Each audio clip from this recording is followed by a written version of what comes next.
Every major American automaker had a policy. When a factory prototype completed its purpose, whether that was a world tour, an auto show circuit, or a single executive presentation, it was to be destroyed completely. No parts sold, no bodies donated, no exceptions. The reason was not waste. The reason was control. A surviving prototype is a liability. It can be reverse engineered by a competitor. It can surface at auction and embarrass a company that has moved on. It can contradict an official history. It is, by every corporate calculation, a problem. The Crusher was the solution. Tonight we are opening 5 case files on the prototypes that the Crusher never reached, and the forensic paper trail that proves exactly why each one was supposed to be destroyed.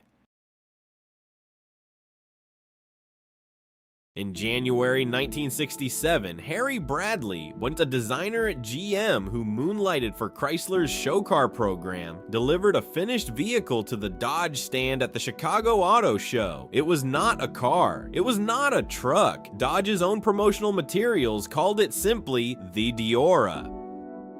The DEORA was built on a standard A100 van platform, but Bradley had removed everything above the frame and constructed a custom cab mounted directly over the front axle, a design that would not appear in mainstream automotive culture for another 30 years. The hood was hinged at the front and opened forward. The single entry point was a windshield that lifted upward on pneumatic struts. There were no doors.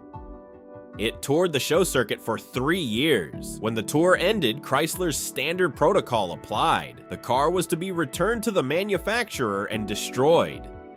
The DEORA was not returned. The forensic trail on its survival is deliberately thin, a pattern that automotive historians now recognize as intentional. The car passed through private hands before Chrysler's accounting department could formally request its destruction. By the time the paperwork caught up, the statute of limitations on Chrysler's liability claim had expired.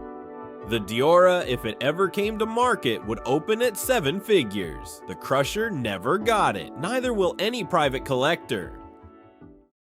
To understand why the Packard Predictor should not exist, you have to understand what happened to Packard in 1956. By the spring of that year, the Packard Motor Car Company was in its final months. The merger with Studebaker had failed to produce the financial stability either company needed. By the summer of 1956, Packard production had effectively ceased. The Packard nameplate would survive only as a badge on rebodied Studebakers, a final indignity that the company's engineers called in internal memos the Packard Baker.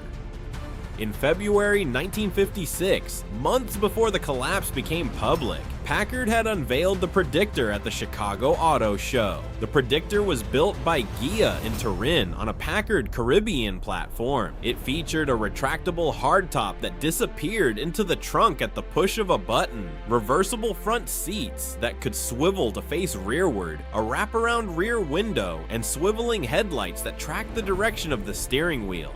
The total build cost has been estimated at over $150,000 in 1956 dollars, equivalent to approximately $1.7 million today.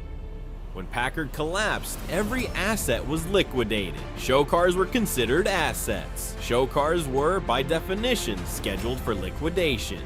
Look at the forensics. The Predictor's survival is documented in a single letter from a Studebaker Packard accountant dated September 1957, in which the car is listed as disposed of, retained for promotional purposes.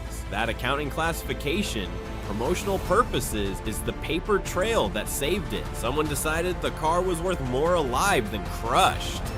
Today, the Packard Predictor is at the Studebaker National Museum in South Bend, Indiana. It has never been appraised for public sale. It has never come to auction. Automotive historians who have examined it estimate its value at between $2.1 million and $3.4 million, making it, per square foot, one of the most valuable American cars in existence. There is exactly one. There will never be another. In 1969, American Motors Corporation made a decision that no one in Detroit thought they were capable of making. They commissioned Giorgetto Giugiaro to design a mid-engine supercar. Not a concept, not a show car, a production intent vehicle. The AMC AMX-3 was built at Atal Design's facility in Turin. The chassis was fabricated from chrome molybdenum steel tubing, a construction method used in contemporary Formula racing. The engine was AMC's 390 cubic inch V8, mid-mounted and producing 340 horsepower. The body was hand-formed aluminum, total weight 2,900 pounds. 6 cars were built. The program cost AMC an estimated $6 million before it was canceled. The cancellation came directly from AMC's board. The forensic record is clear. AMC was hemorrhaging money. The production tooling could not be economically justified, and the 6 prototype units were formally ordered destroyed in a memo dated March 1970. 5 of the 6 cars were not destroyed. The mechanism of their survival is still not fully documented. What the forensic record shows is this: at least 2 of the surviving AMX-3 units were transferred to AMC engineering personnel before the destruction order could be formally executed. The remaining survivors passed through private hands in Italy before they could be repatriated for crushing. AMC never formally pursued recovery. Today, 5 of the 6 AMX-3 units have been located and authenticated. Their current estimated value ranges from $800,000 to $1.2 million each. The one unit that was destroyed, its chassis number appears in the Atal Design build records. Its physical remains have never been located. The math on the 5 survivors is straightforward. AMC spent $1 million per car to build them and ordered them destroyed. The market has corrected that decision to the tune of $1 million per surviving unit and rising.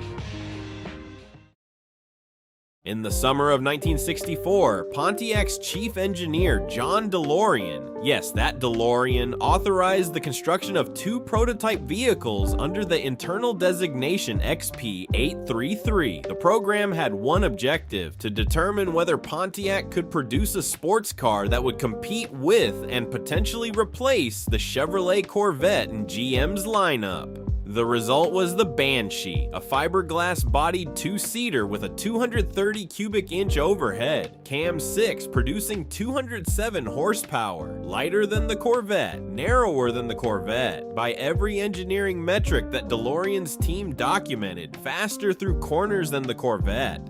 2 units were built, 1 coupe, 1 convertible. The destruction order came directly from GM chairman James Roche. The forensic record on this is unusually clean. Roche's concern, documented in GM board minutes, was explicit. If Pontiac produced a sports car that outperformed the Corvette, Corvette sales would collapse. The BANSHEE program was to be terminated, and the prototypes were to be destroyed. DeLorean did not destroy them.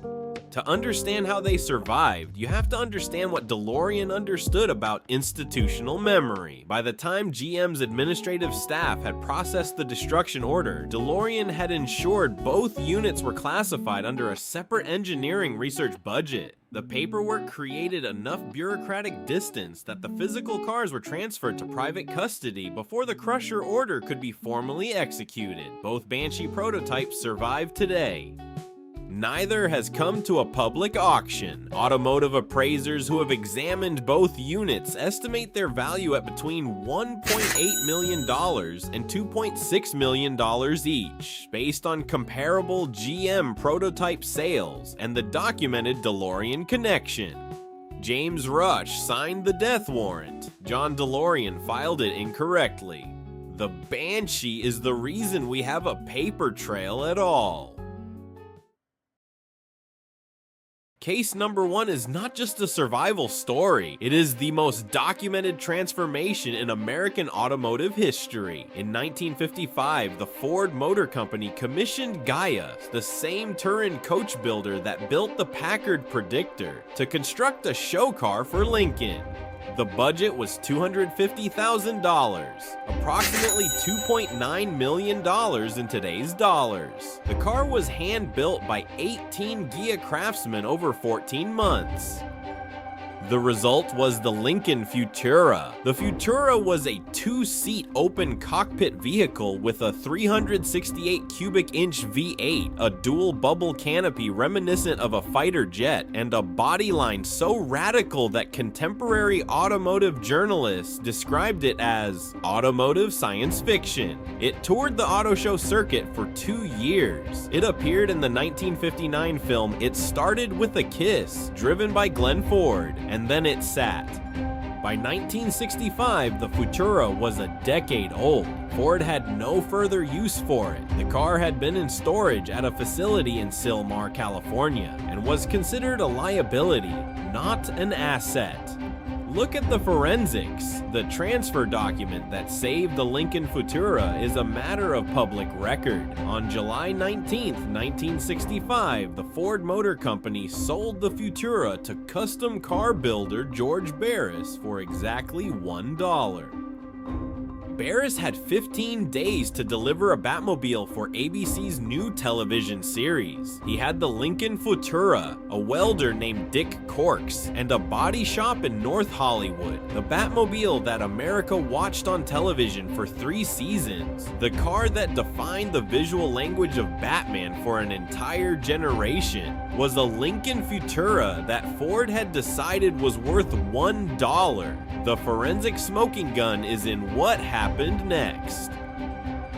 After the television series ended, the Batmobile passed through private ownership for decades. It appeared at car shows, it was displayed in museums, and on January 19, 2013, it crossed the block at Barrett-Jackson in Scottsdale, Arizona. The hammer fell at $4,620,000, from $1 to $4.6 million, in a single ownership transfer that Ford's corporate records show was motivated entirely by a desire to avoid the administrative cost of having the car crushed. The Lincoln Futura is proof of a principle that every case file in this investigation confirms. The value of a factory prototype is not determined at the moment of its construction. It is determined at the moment of its survival. The cars that lived are worth everything. The cars that reach the crusher are worth nothing at all.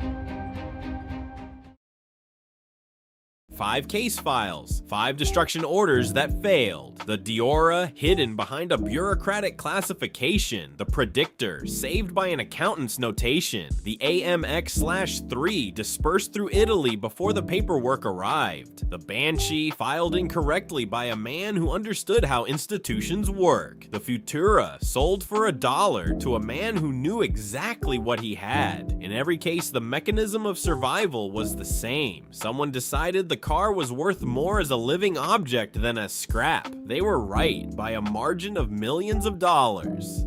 And if you know of a factory prototype that escaped its own execution order and is still out there waiting to be investigated, our case file is open. Leave the name below, subscribe to Forgotten Wheels, and join our community of 2,000 investigators. The evidence vault never closes. I'm your host. I'll see you at the next discovery.